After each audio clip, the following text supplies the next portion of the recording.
నమస్తే welcome to TV 45 news bulletin లో ముందుగా హెడ్లైన్స్ చూద్దాం. బీఆర్ఎస్ పార్టీలో చేరికలు.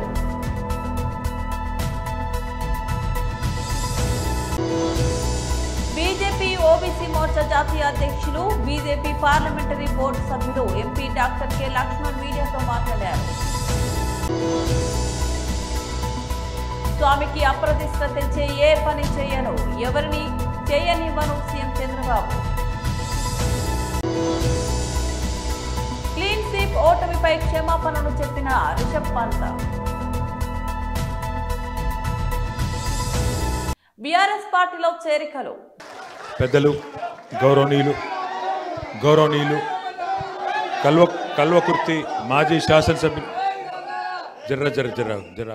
జరాగుండ కల్వకుర్తి మాజీ శాసనసభ్యులు సీనియర్ నాయకులు ఇప్పటిదాకా నీకు దండం పెడతారు.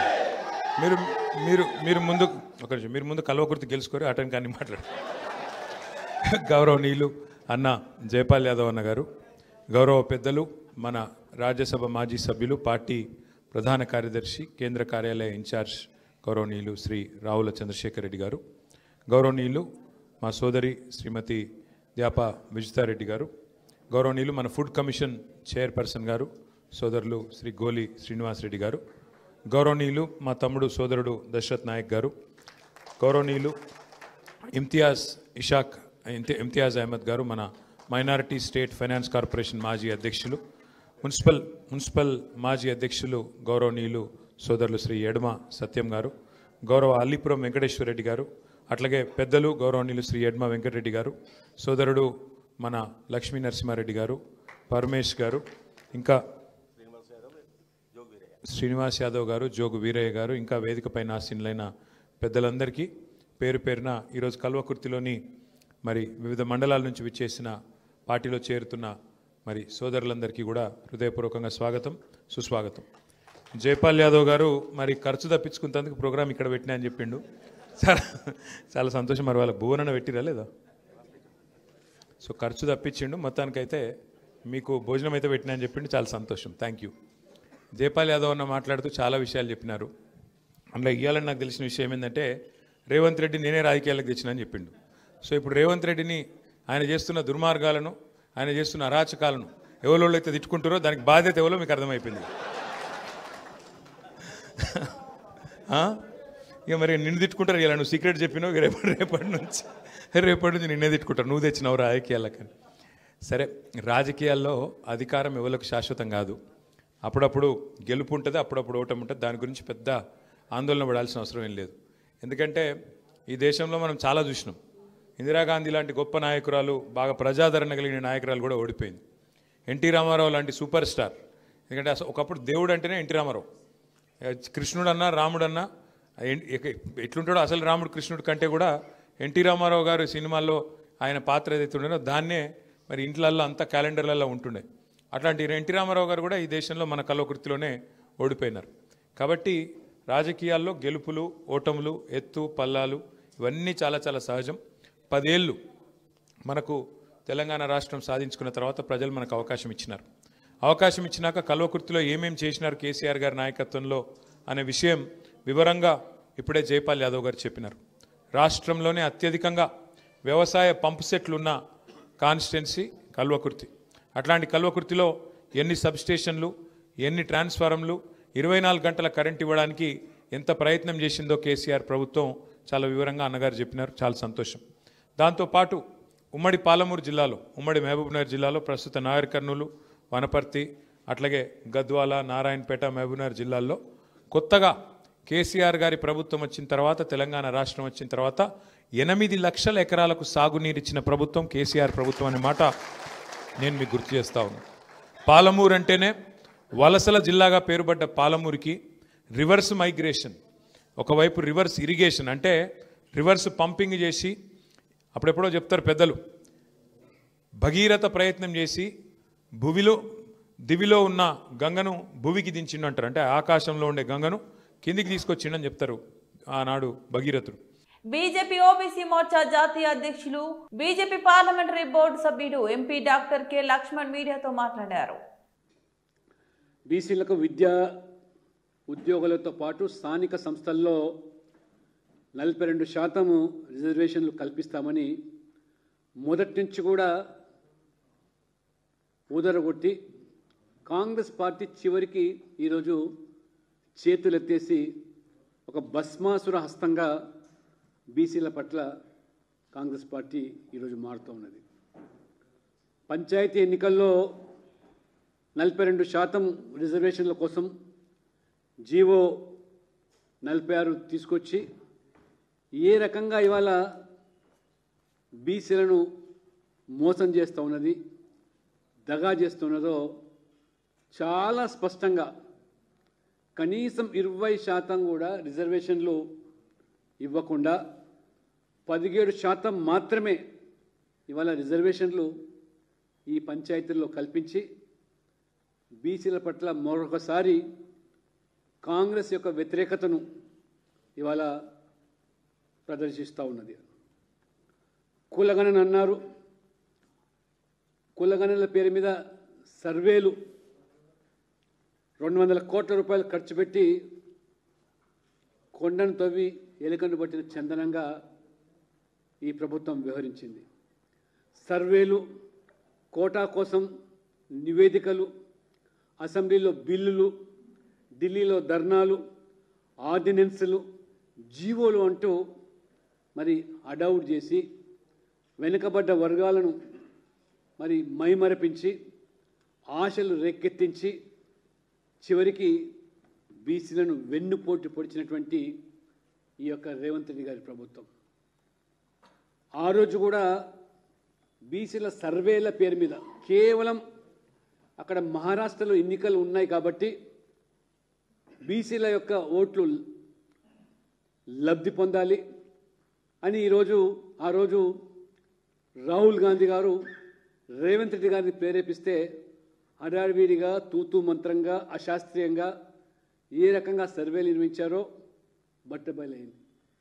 మహారాష్ట్ర ప్రజలు ఏమాత్రం కూడా కాంగ్రెస్ పార్టీని విశ్వసించలేదు. అక్కడ ఉన్నటువంటి బీసీ వర్గాలే కాదు అన్ని వర్గాలు కూడా ఈ మోసపూరిత చర్యల పట్ల ప్రభావితం కాకుండా ఏ రకంగా చెంప చెల్లుమనిపించారో మహారాష్ట్రలో మనం చూసాం. కాంగ్రెస్ పార్టీ 200 కోట్లు ఖర్చు పెట్టి సర్వేలు చేస్తే సాధించింది ఏమిటి? ఇవాళ అమాయకులు కొంతమంది మన బీసీలు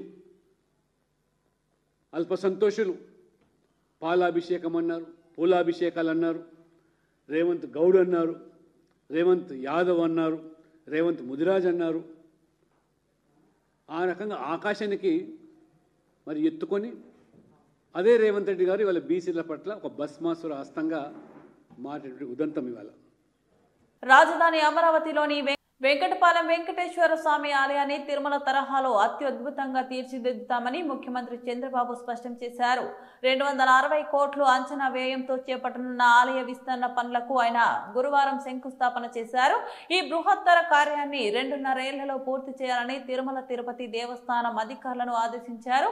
ఈ కార్యక్రమంలో టీటీడీ చైర్మన్, కేంద్ర రాష్ట్ర మంత్రులు, ఎమ్మెల్యేలు, రాజధాని రైతులు పెద్ద సంఖ్యలో పాల్గొన్నారు. గౌరవనీయులు శాసనసభ్యులు శ్రవణ్ కుమార్ గారు, మున్సిపల్ అడ్మినిస్ట్రేషన్ మినిస్టర్ నుండి నారాయణ గారు, సహచర మంత్రివర్గ సభ్యులు, టీటీడీ పాలక మండలి సభ్యులు, అధికారులు, పండితులకు అందరికీ కూడా, పూజారులకు అందరికీ నా నమస్కారాలు. ఈరోజు మనందరం ఒకసారి ఆలోచిస్తే ఒక పవిత్రమైన దేవాలయం వెంకటేశ్వర స్వామి దేవాలయాన్ని మనం ఇక్కడ నిర్మాణం చేసుకోవాలని ఒక సంకల్పాన్ని చేశాం. కలియుగ దైవం అమరావతి, దేవతల రాజధాని అమరావతి అయితే మన రాజధాని అమరావతి. అంటే ఈ రెండు కూడా ఏ విధంగా సింక్రనైజ్ చేయని ఆలోచిస్తే, ఇంకొక పక్కన మన రాష్ట్రంలో కలియుగ దేవుడు వెంకటేశ్వర స్వామి ఇక్కడ ఈ యుగంలో అవతరించారు. ఇది ఒక ఆలోచన. ఈరోజు మీరు చూస్తే 2019లో ఆలయాన్ని నిర్మించాలని ఒక సంకల్పం చేసి పేరు పెట్టినప్పుడే వెంకటేశ్వర స్వామి కూడా నాకు ఆ సంకల్పాన్ని ఇచ్చాడు, అమరావతి పేరు పెట్టాలని. అందుకే పేరు పెట్టాం. అదే సమయంలో నేను ఒకటే ఆలోచించాను, ఈ సందర్భంగా ఒక్కసారి ఈ ప్రాంత రైతుల్ని పూర్తిగా మనస్ఫూర్తిగా మరొక్కసారి ఈ సన్నిధిలో వారందరికీ ధన్యవాదాలు, కృతజ్ఞతలు, అభినందనలు తెలియజేస్తున్నాను. ఎప్పుడైనా ఒక పవిత్రమైన కార్యక్రమాన్ని సంకల్పిస్తే ఆ పవిత్రమైన సంకల్పానికి కూడా ప్రజలు సహకరించాలి. ఇక్కడుండే రైతాంగం సహకరించి 29,000 మంది రైతులు 33,000 ఎకరాల భూమి స్వచ్ఛందంగా, మీరిప్పుడు డబ్బులు లేవు కాబట్టి ఒక కొత్త విధానం ల్యాండ్ పూలింగ్లో మేమిస్తామని చెప్పిన రైతాంగాన్ని మరొక్కసారి అభినందిస్తున్నా, ధన్యవాదాలు తెలియజేస్తున్నా. దానిపైనే ఆ సంకల్పం కూడా మీ అందరిలో వెంకటేశ్వర స్వామి కల్పించాడని నేను మనస్ఫూర్తిగా నమ్ముతున్నాను. 25 ఎకరాల భూమి, పవిత్రమైన ప్రదేశం, కృష్ణా నది ఒడ్డున వెంకటేశ్వర స్వామి దేవాలయం. ఇది ఒక్కసారి గుర్తు చేసుకుంటే అదే మనకు ఒక శక్తినిస్తుంది. అందుకే ఈ అమరావతిని కూడా ఒక్కసారి నేను గుర్తు చేస్తున్నాను. ఇది ఏమాత్రం మీకు ఎవ్వరు కూడా అనుమానం అవసరం లేదు. దేవతల రాజధాని అమరావతి ఏ విధంగా ఉంటుందో ఆ నమూనాగా మన అమరావతి ఉండాలని వెంకటేశ్వర స్వామి వారిని కోరుతున్నా. సొంత గడ్డపై సౌత్ ఆఫ్రికాతో జరిగిన టెస్ట్ సిరీస్ లో టీమిండియా ఘోర పరాజయంపై తాత్కాలిక సారథి వికెట్ కీపర్ బ్యాటరీ రిషబ్ పంత్ స్పందించారు. తాము మంచి క్రికెట్ ఆడలేదని అంగీకరిస్తూ అభిమానులు అంచనాలను అందుకోలేకపోయినందుకు క్షమాపణలు చెప్పాడు. ఖచ్చితంగా పుంజుకొని మరింత బలంగా తిరిగి వస్తానని హామీ ఇచ్చారు. 2 టెస్టులు సిరీస్ ను భారత్ 0-2 తేడాతో కోల్పోయి క్లీన్ స్వీప్ కు గురైన విషయం తెలిసిందే. ఈ నేపథ్యంలో పంత్ ఇన్స్టాగ్రామ్ లో ఒక పోస్ట్ పెట్టారు. గత 2 వారాలుగా మేము సరైన ప్రదర్శన చేయలేదన్నది వాస్తవం. ఒక జట్టుగా ఆటగాళ్లుగా మేము ఎప్పుడు అత్యుత్తమంగా రాణించి కోట్లాది మంది భారతీయుల ముఖాల్లో చిరునవ్వులు చూడాలనుకుంటాం. ఈసారి మీ అంచనాలను అందుకోలేకపోయినందుకు మమ్మల్ని క్షమించండి. క్రీడలు ఎన్నో పాఠాలు నేర్పుతాయి. మేము కష్టపడి లోపాలను సరిదిద్దుకొని బలంగా పుంజుకుంటాం. మీ మద్దతుకు ధన్యవాదాలు అని పంత్ పేర్కొన్నారు. రెగ్యులర్ కెప్టెన్ శుభ్మన్ గిల్ గాయం కారణంగా గౌహతి జరిగిన 2వ టెస్టుకు దూరం కావడంతో పంత్ కెప్టెన్సీ బాధ్యతలు చేపట్టారు. అయితే ఈ మ్యాచ్ లో భారత్ 408 పరుగుల భారీ తేడాతో ఓటమి పాలైంది. 2000 తర్వాత భారత్ గడ్డపై సౌత్ ఆఫ్రికాకు ఇది 2వ టెస్ట్ సిరీస్ విజయం. మ్యాచ్ అనంతరం పంత్ మాట్లాడుతూ ఈ ఫలితం తీవ్ర నిరాశపరిచింది. ప్రత్యర్థి జట్టు సిరీస్ ను పూర్తిగా శాసించింది. ఒక జట్టుగా మేము అవకాశాలను సద్వినియోగం చేసుకోలేకపోయాం. అదే మా ఓటమికి కారణమైంది అని ఓటమికి గల కారణాలను వివరించారు. కరీంనగర్ జిల్లా జమ్మికుంట మండలం తనుగుల పరిధిలోని చెంబునిపల్లి గుంపుల చెక్ డ్యాం పై విచారణ కొనసాగుతుందని, మరో 4-5 రోజుల్లో ఎఫ్ఎస్ఎల్ రిపోర్టు పూర్తిస్థాయి నివేదిక రాగానే బాధ్యులపై చర్యలు తీసుకుంటామని హుజూరాబాద్ కాంగ్రెస్ పార్టీ నియోజకవర్గ ఇన్ఛార్జ్ ఒడితల ప్రణవ్ అన్నారు. గురువారం రోజున జమ్మికుంట పట్టణంలోని వినాయక గార్డెన్స్ లో నిర్వహించిన విలేకరుల సమావేశంలో ఆయన మాట్లాడుతూ గతంలో చెప్పినట్లు ప్రజాధనాన్ని ఎవరు దుర్వినియోగం చేసినా ఊరుకోమని హెచ్చరించారు. ఈ రాష్ట్రంలో ఇసుక మాఫియాకు ప్రధాన కారణం బీఆర్ఎస్ పార్టీ నాయకులని అన్నారు. గ్రామ పంచాయతీ ఎలక్షన్ ఆల్రెడీ కోడ్ అనేది మనకు వచ్చింది. మరి ఫస్ట్ ఫేజ్లో కమలాపూర్ మండలం లోపల 23 గ్రామ పంచాయతీ, దాని తర్వాత థర్డ్ ఫేజ్ అంటే డిసెంబర్ 3వ తారీఖు నుంచి ఇల్లంతకుంట, వీణవంక, జమ్మికుంట, హుజూరాబాద్ సంబంధించిన గ్రామ పంచాయతీ సర్పంచ్ ఎలక్షన్లు వస్తే అవన్నీ ఆల్రెడీ అందరికీ నోటిఫికేషన్ కూడా చూసిండ్రు. అయితే ఈ దాంట్లో కాంగ్రెస్ పార్టీ హుజురాబాద్ నియోజకవర్గం నుంచి ఎవరైతే, ఎందుకంటే ఇది బీఫామ్తోని జరిగే ఎలక్షన్ కాదు కాబట్టి కాంగ్రెస్ పార్టీ బలపరిచిన అభ్యర్థులతో స్థానాలలో కూడా ఉంటారు కాబట్టి కాంగ్రెస్ పార్టీ తరఫున అంటే మా కాంగ్రెస్ ప్రభుత్వం ఏదైతే ఇక్కడ గ్రామ పంచాయతీల ఎక్కడైతే ఏకగ్రీవం మండలాలలో జరుగుతాయో ఖచ్చితంగా HDF ఫండ్ కింద డెవలప్మెంట్ పరంగా డైరెక్ట్ అక్కడ ఏకగ్రీవమయ్యే సర్పంచ్ HDF ఫండ్ కింద విలేజ్ డెవలప్మెంట్కి 20 lakhs రూపీస్ ఎవరైతే ఆ గ్రామ పంచాయతీల నుంచి ఏకగ్రీవంగా తీసుకొచ్చి చేస్తారో ఆ విలేజ్లకి 20 lakhs రూపీస్ HDF ఫండ్ కింద మరి మేము ఇక్కడ ఇన్ఛార్జ్ మంత్రులు, జిల్లా మంత్రులు, ముఖ్యమంత్రి గారు వారి చొరవతో తప్పకుండా ఆ విలేజ్ డెవలప్మెంట్ ఇష్యూ జరుగుతుంది. అదర్ దాన్ వేరే రకం కూడా ఖచ్చితంగా, ఎందుకంటే డెమోక్రసీ ఓటింగ్ ప్రాసెస్ అనేది జరుగుతుంది. మేము డెవలప్మెంట్ చేయడానికి కాంగ్రెస్ పార్టీ కట్టుబడి ఉంది. కానీ ప్రయారిటీ మాకు కూడా విలేజెస్ కాంగ్రెస్ పార్టీని వాళ్ళు అందరు ఊరూరు మా కాంగ్రెస్ పార్టీ అభివృద్ధి కోసం మేము ఏకగ్రీవం చేసినామని ఏదైతే అట్లాంటి మంచి ఒక సూచన మాకు వస్తుందో ఆ విలేజ్కి ఫస్ట్ ప్రయారిటీ కింద పెట్టుకొని వేరే విలేజెస్ తప్పకుండా డెవలప్మెంట్ అనేది మా ఎజెండాలోనే ఉంది కాబట్టి అది చేసుకుంటూ మరి ఇది కూడా ఒక ఇన్సెంటివ్ లాగా ఆ సర్పంచ్ ఎవరైతే ఏకగ్రీవమైన సర్పంచ్ ఇది ఒక ఇన్సెంటివ్ లాగా కూడా మేము ఇక్కడ ఉన్న కాంగ్రెస్ పార్టీ మా కాంగ్రెస్ లీడర్లు, క్యాడర్లు అందరం కలిసి ఇది ఒక నిర్ణయం అనేది ఎంత బాగుంటుంది అనేది చర్చించి మరి HDF ఫండ్ కింద 20 lakhs రూపీస్ అనేది ఆ విలేజ్ చేయడం జరుగుతుందని తెలియజేస్తుంది.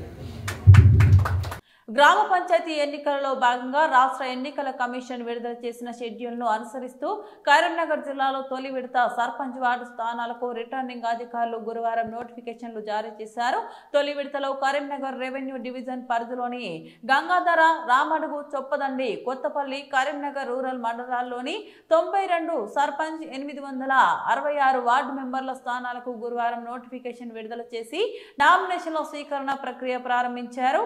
ఈ నేపథ్యంలో రామడుగు మండలం వెదిరా గ్రామ పంచాయతీ కార్యాలయంలో వెదిరా, వెలిశాల గ్రామాల పంచాయతీ ఎన్నికలకు సంబంధించి ఏర్పాటు చేసిన నామినేషన్ల స్వీకరణ కేంద్రాన్ని జిల్లా ఎన్నికల అధికారి కలెక్టర్ పమ్మేల సత్పతి సందర్శించారు.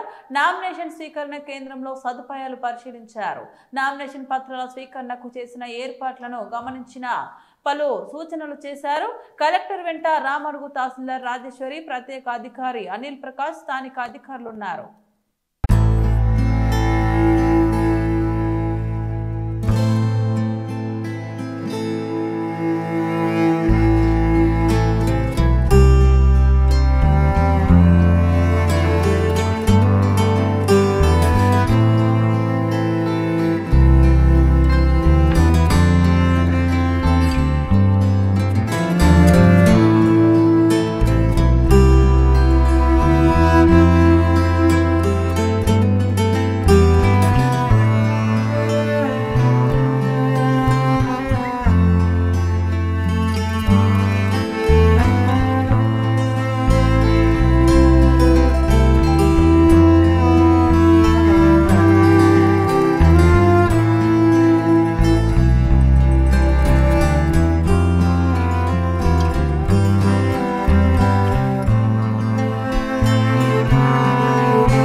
యువత ముఖ్యంగా జెన్ జెడ్ తరం వారి ఆత్మవిశ్వాసం సామర్థ్యం ప్రపంచానికి ఆదర్శమని ప్రధాని నరేంద్ర మోదీ ప్రశంసించారు. వారి సానుకూల దృక్పథం సృజనాత్మకత ప్రపంచ యువతకు ఒక బెంచ్ మార్క్ అని నిర్దేశించగలవని ఆయన అన్నారు.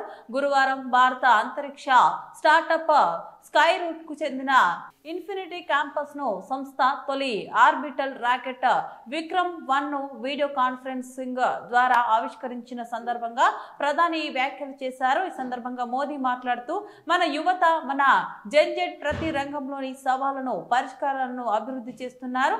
వారి ఆత్మవిశ్వాసం ప్రపంచ వ్యాప్తంగా ఉన్న యువ ఆవిష్కరణలకు స్ఫూర్తినిస్తుంది అని తెలిపారు.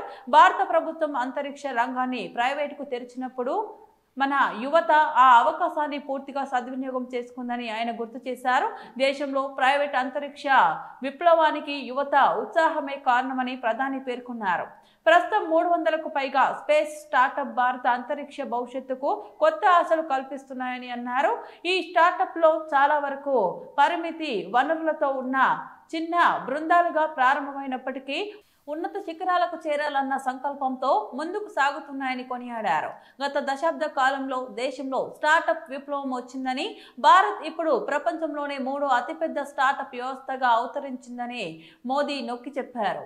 దేశంలో 1.5 లక్షలకు పైగా రిజిస్టర్డ్ స్టార్టప్ ఉన్నాయని, ఇవి కేవలం పెద్ద నగరాలకే పరిమితం కాకుండా చిన్న పట్టణాలు, గ్రామాల నుంచి కూడా పుట్టుకొస్తున్నాయని వివరించారు.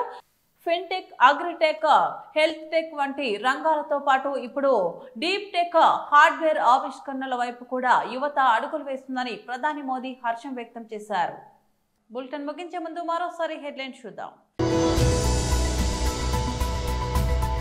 బీఆర్ఎస్ పార్టీలో చేరికలు.